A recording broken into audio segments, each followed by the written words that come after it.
Ja, heute unterwegs im MAN TGX mit dem schönen Löwen hier auf dem Hubknopf und vorne an der Front. Wie der ein oder andere weiß, bin ich großer Büssing-Fan und auch Sammler. Und da hat man ja schon mal eine sehr positive Grundeinstellung, wenn man in einen LKW steigt mit dem großen Löwen drauf. Und jetzt wollen wir mal schauen, wie lauter brüllen kann der Löwe, beziehungsweise wie leise, auf welchen leisen Pfoten er unterwegs ist.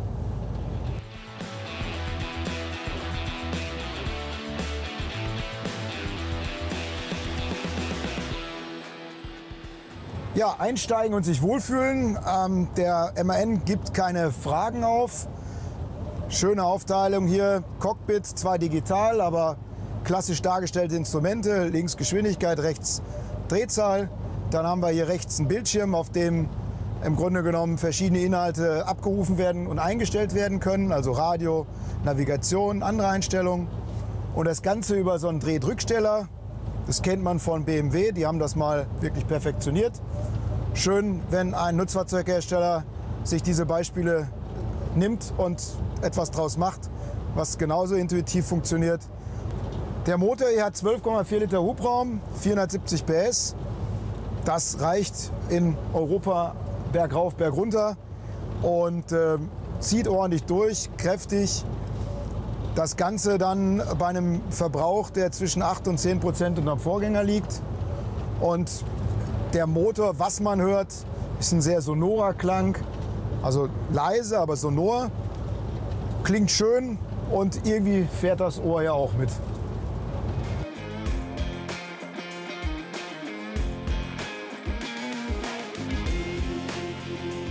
Wir haben hier noch ganz normale Außenspiegel, wie man sie kennt oder wie man sie seit Jahrzehnten kennt. Ich bin großer Fan von kamerabasierten Systemen. Das ist ein großes Sicherheitsplus in engen Kurven, Kreisverkehren, auch beim Rückwärtsfahren oder beim Überholen. Zum Zeitpunkt, als wir den LKW bestellt haben, gab es das noch nicht als Option. Das ist leider erst später gekommen. Ich habe den MAN mit Mirrorcam auch schon gefahren. Ich finde es besser.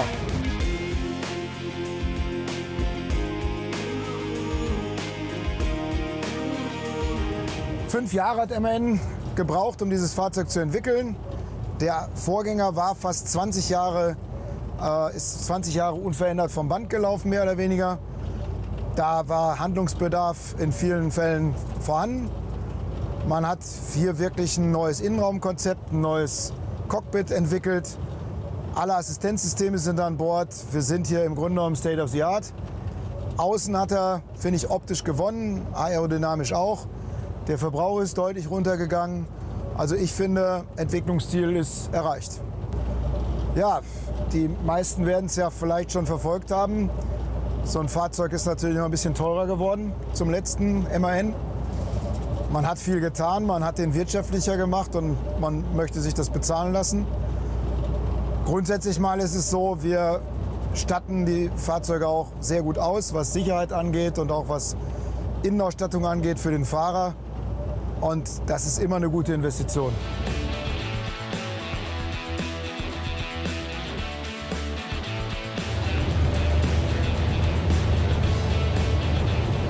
Das ist ein Klassiker. Sehr schön.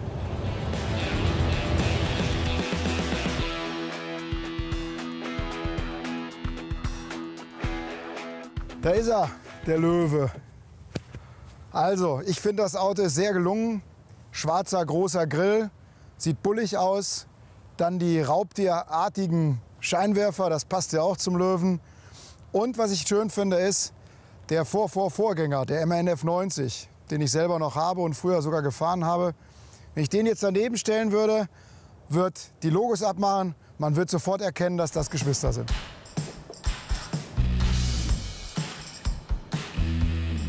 Also hier haben wir was ganz Feines.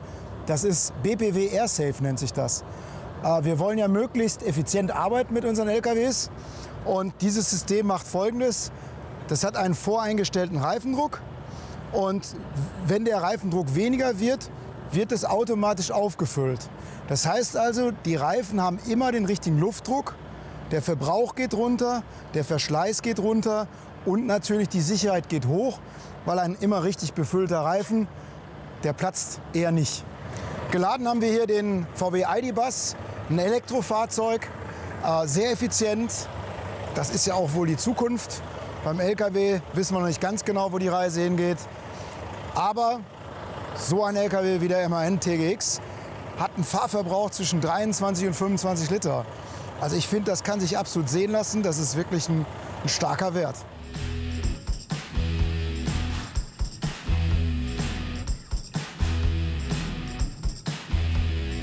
Ja, wer hat das schon gesehen hier, ne? Das ist mal eine richtig gute Idee. Bedienfeld in der Tür.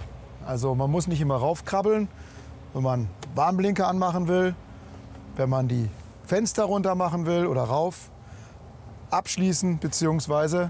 Arbeitsscheinwerfer hin. Finde ich richtig gut, ist mal richtig gut mitgedacht.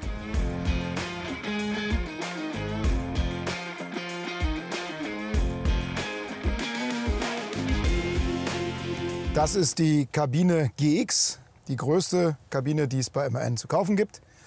Ich finde gigantisch viel Platz. Für mich reicht es hier unterm Scheitel immer mit der Höhe. Der hat allerdings eine kleine Stufe, also es ist nicht komplett ebener Boden. Es hat sicherlich einen konstruktiven Hintergrund. Mich stört es nicht. Mag jemand geben, der, ich sag mal, einen halben Meter größer ist, der sagt, reicht nicht ganz. Also ich finde es nicht schlimm. Hier richtig schönes Detail, eine Fernbedienung. Kann ich mir überlegen, ob ich mit dem Kopf links rum oder rechts rum liege. Das ist bei anderen teilweise nicht möglich. Da gibt es nur an einer Stelle eine Bedienungsmöglichkeit, wo ich eben, was weiß ich, Fenster kann ich hochmachen, kann abschließen, Licht kann ich machen, Radio bedienen. Also wirklich viele Funktionen, wo ich eben nicht aufstehen muss.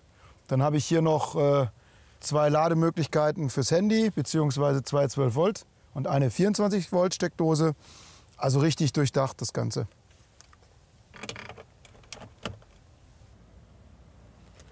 Das Leben kann auch schön sein. Man kann den Beifahrersitz hier drehen und sitzt dann hier schön mit ausgestreckten Beinen. Dann liest man eine schöne Zeitung, guckt im Fernsehen eine Sendung oder isst sich sein Butterbrot abends. Ich find's herrlich.